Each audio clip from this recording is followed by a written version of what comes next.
People, DG, I'm back again. Now, I know football fans, like, a week is a long time in football, so a day is definitely a long time. That almost doesn't make any sense. But you lot know I'm almost too, I think I'm guilty at times of being way too balanced in football. Like, when we're down, I don't let myself get too upset with Arsenal or any football matters in general. When we're up, I don't get too excited. I think I'm too balanced. But for me, does it feel like the atmosphere's just flipped? Like, there was hella optimism prior to the Everton game.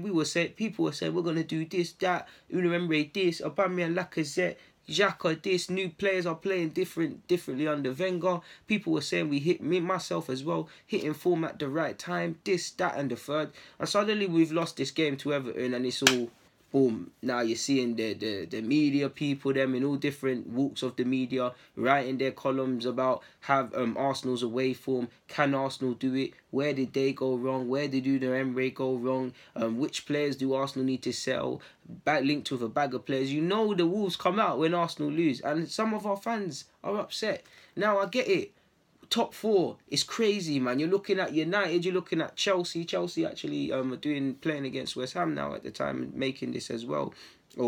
I say that I'm actually watching it on the slice behind. It's to the side of me and it's on the record. But it looks like all the teams competing for top four. Everyone's playing a game of chicken. Who can choke the most and still get top four? No one's kind of claiming it for theirs. And we weren't spoken about, myself included, of ever getting top four this season, and we've messed around and found ourselves in this position. And especially at the time when other teams were dropping points, there's a lot of picking and choosing to happen there in regards to third and sixth place. But it just feels like all the optimism's gone. Like, you can't go from saying this can happen and we've lost to Everton and you can't get it. We might not get top four. Hindsight's a beautiful thing, but you can't for me. And this is me, Deluded. You look that watch me on a consistent basis. No, I'm never gassing the thing. This is me. I was never saying we're getting top four. I'm saying this. We might not get top four, but calm down. Like, you can't be optimistic as hell, and now it's just a mad thing. Again, before I got sidetracked in that. Most fans, it was naive to think we're going to win these away games, all of these games in general. We probably still will drop points and other teams will. I hope that not to be the case, but it's realistic that time of the season, away from the time of the season, people underestimate.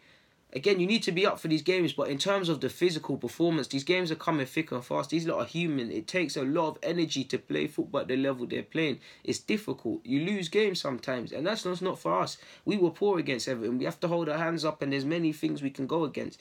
We dropped points. We dropped points. There's no way around it. But calm down.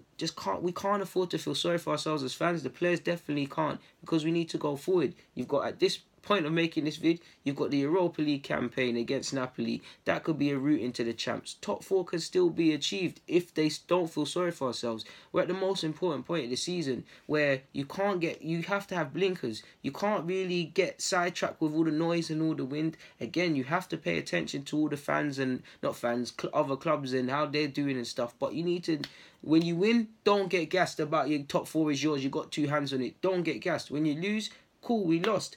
We move forward. We need to move forward. Now, these games are still going to be tough. Obviously, you've got Wolves away. You've got Leicester away. You've got, who else we got away, people? We've got some mad games away from home, man. Some real demons we're playing. But we need to turn up. We've got Palace at home. We've got Burnley going to make it tough for us, regardless of the form they're in. You know Sean Dyche is going to be up for it, and all them players are going to be up for it. But we need to get it together, man. We need to get it together. These things happen. Like, it happens. We dropped points. It happens. There was no way Arsenal was going to win every game towards the end of the season. It would have been lovely headlines. Unai, new manager, heroic top four, players turning up, new players coming into the squad making a difference, existing players that were casted off, doing their thing, doing it with all the injury backdrop and all the other noise. It would have been fantastic, but movies don't happen in Arsenal. Happen for Arsenal. Movies don't happen in football unless you got Lionel Messi in your team, or you're like certain United, certain I was about to say it, but certain Manchester clubs that clearly used to pay referees. Man, I'm still sour about our unbeaten run ending, but it don't happen, people. Just need to calm down. For me anyway, in general, just calm down. Now, if we go on a run of form, obviously I'm not saying negatively or worse. I'm not saying don't be bullish. I'm not saying don't be pessimistic, but just calm down.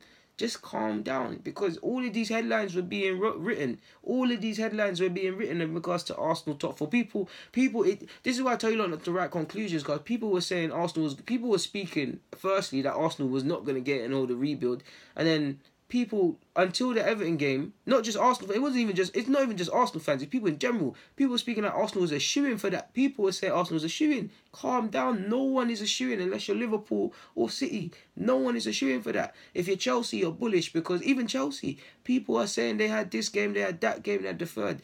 Put themselves in a decent position. Spurs at one point ironically took 1 point from 15 games. They got getting back together. Now they're in the top four. We have went through the 22 unbeaten games or whatever. We went through a bit of wobble and we picked up form. United, ironically, United obviously had Jose Mourinho wobbled. Ole Gunnar Solskjaer resurgent, still sixth, so nothing's really changed there. United, I've got to do it to you again, man. But on a serious note, United, the resurgent thing was there, and United could even still get top four. Don't speak like United are out of this. Nobody is out of this. It comes down to, quite simply, people, it's away from the managers. Which individual sets or squads, better yet, of players want top four the most? Do United want it the most? Do Chelsea want it the most? I hope to God Arsenal want it the most. Spurs want it the most, because there's two positions up there. Chelsea as well can fight for it.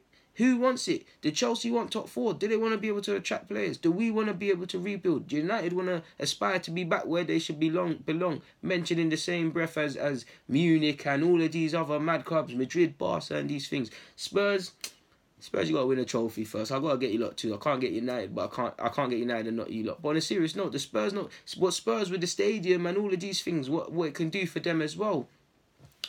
Everyone should. It's down to what set of players want it the most. I hope to God it's the right team from North London, the real team from North London. Of course, I hope it's us people, but just calm down. I think people just need to just relax, man. Relax, just relax. Because I know, man, football is a long time, and the narratives, I think it's a lot of propaganda said, and if you say the same things enough times, it becomes true. But I just feel people just need to relax, man. Just chill, man. Just chill out.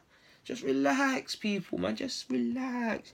We're doing all the scapegoating stuff, and it's jarring as well, man, because why, when Arsenal loses, why must individual players be scapegoated? I'm not saying don't ask questions of certain players if they haven't fulfilled their jobs or they've scored their own goal, if they've done whatever, but why is it always the same players? I'm not going to list them as Arsenal fans, but you know which midfielders get blamed the most. You know which players in centre midfield get blamed the most. You know the certain things that get said. You know the wingers that get blamed. You know the questions that get asked. I'm not saying these players didn't play poorly. They all played poorly, but we win, lose, and we bloody draw together, people.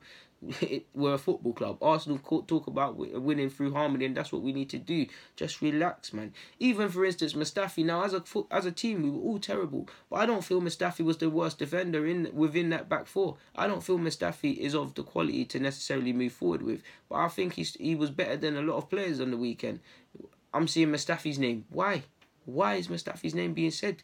Scapegoated. He doesn't deserve that. Nobody deserves that. We were all poor. When we win together, held everybody up. When we lose together, I'm not saying don't think, if in your opinion, if you felt anyone from, even if you could, I don't feel Leno did anything wrong, but even if you thought Leno did something wrong on Sunday, I'm not saying don't ask questions or don't think, why did you do this, or don't do a post-mortem sort of thing, but just relax, be balanced, man. Everybody was poor, man. Do you see what I'm saying? The pivot was poor, but it wasn't just the pivot. The fullbacks were terrible as well. Everybody was terrible, people. We were all at 6s and 7s. The strikers were missing. It's mad, man. Lacazette went from patterning all these United dons for us, and then he's getting pocketed by Jagielka and that, but he's still a bad boy footballer. See it? It is what it is, man. We were just poor on Sunday. We go again. We've got Napoli this week. We've obviously got Watford, resurgent Watford side. Overturned the game against Wolves at Wembley. Playing a big game against City will be a tough ask, but they get themselves in that. In the league, Watford have been very good this season, can have a very good season. So to put themselves in a good position in terms of their final position in May for the Premier League and have a final regardless of what happens, it's good for the fans and it's testament to their hard work and their manager. They're going to want to come and spoil our party. You know Troy Deeney is onto us. I love Troy Deeney because he's a sort of man, just as a footballer as well. He never forgot where he's come from. Obviously, I don't know him and he's from Birmingham and that, I think, but he's never forgotten, man. He feels like obviously footballers are not politicians, in it. But if footballers were politicians and they were politicians for their clubs and that, it feels like Deeney is one that would listen and do the right things and that. But on the football terms, he's gonna want to come and spoil it. I swear his son's an Arsenal fan. He's gonna want to give his son a sleepless night. Gray's gonna want to score. They're gonna be G'd up, man. Decore, he probably wants to move. No disrespect to Watford. He's gonna be G'd up for games like this. So they're gonna be at it, people. We can't afford to feel sorry for ourselves. Tough Watford game away from home as well, which we lost last season. Tough game against Napoli at the time of making this vid. Tough games against Watford, against Wolves, against Burnley, against all of these. Palace at home is going to be tricky. No Zaha's going to be on it. None of these games are going to be easy. So we need to rally, man. We need to. When we win, don't get gassed. When we lose, don't cry. By all means, when May comes, ask your questions, cry as much. If we go through a barren run of form, ask questions. If we go through a good run of form, be optimistic. But look at the big picture, man. I keep